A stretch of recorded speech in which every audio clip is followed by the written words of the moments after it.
Assalamualaikum warahmatullahi wabarakatuh. Teman-teman, dalam kehidupan tentu saja kita pernah sakit dan pernah berobat ke dokter. Kalau diperhatikan, dokter akan memberikan 3 saran atau tahapan untuk mengobati sakit yang kita derita. Bisa digambarkan ada sebuah segitiga. Sebut saja segitiga kesehatan.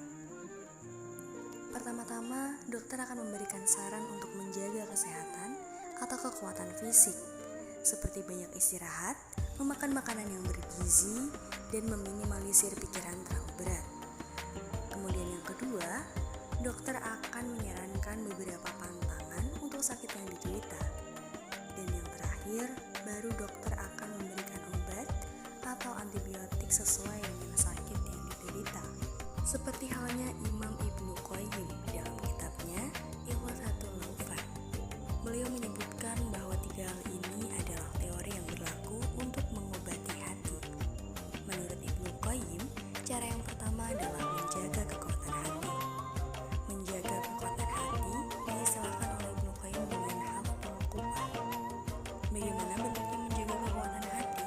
Kata Ibnu Qayyim, bentuknya adalah dengan beriman kepada Allah, banyak melakukan ketaatan, mendekatkan diri kepada Allah, atau secara umum semua bentuk ibadah itu akan menjadi penjaga kekuatan bagi hati manusia. Karena Allah Subhanahu wa Ta'ala mensifati wahyu, mensifati apa yang diturunkan kepada nabinya sebagai sumber kehidupan bagi hati. Dan aku jadikan wahyu ini sebagai cahaya karena dia menjadi sumber kekuatan bagi hati yang dengan itu aku beri petunjuk siapa saja di antara hambaku yang aku kehendaki. Quran Surat Asy-Syura ayat 52.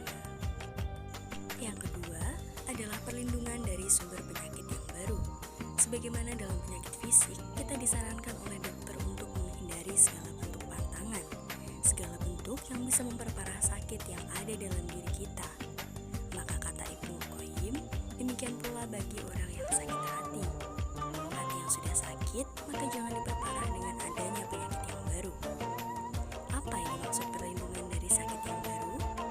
Penyakit bagi hati manusia sumbernya adalah semua perbuatan dosa dan maksiat serta penyimpangan yang dilakukan oleh manusia. Ketika kita melakukan berbagai macam maksiat, baik yang besar maupun yang kecil, baik dosanya tersembunyi maupun terang-terangan, semua itu adalah sumber penyakit bagi hati. Karena itu, kata Ibnu Qayyim bahwa cara untuk kemudian menghindari adanya penyakit yang baru adalah kita melepaskan diri dari segala bentuk maksiat atau dosa dan jangan melakukan dosa yang baru. Karena hal semacam ini akan memperparah sakit hati dalam diri kita. Disebutkan dalam hadis yang diriwayatkan oleh Tirmizi, Rasulullah SAW menggambarkan dosa yang dilakukan oleh manusia itu ibarat sebuah titik yang ada dalam hati manusia. Beliau bersabda, apabila seorang hamba melakukan suatu kesalahan, maka dititikkan dalam hatinya satu titik hitam. Apabila dia memohon ampun, bertaubat, maka hatinya akan dibersihkan.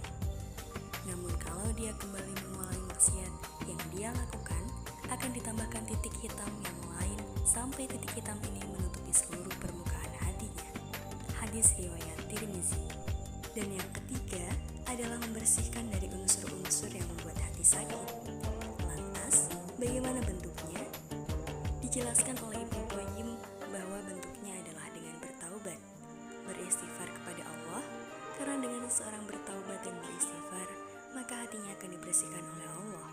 Sebagaimana dinyatakan dalam hadis riwayat Ibnu Majah, Nabi SAW bersabda, orang yang bertaubat dari dosa itu sebagaimana orang yang tidak memiliki dosa. Hadis riwayat Ibnu Majah. Berikut tadi adalah 3 hal yang disarankan oleh Ibnu Qayyim tentang bagaimana cara yang sangat efektif untuk memiliki hati yang sehat. Ketika seseorang hatinya dalam kondisi sakit disebabkan banyak maksiat, banyak bergaul dengan lingkungan luar yang belum tentu sesuai dengan syariat, maka Ibnu Qayyim menyebutkan 3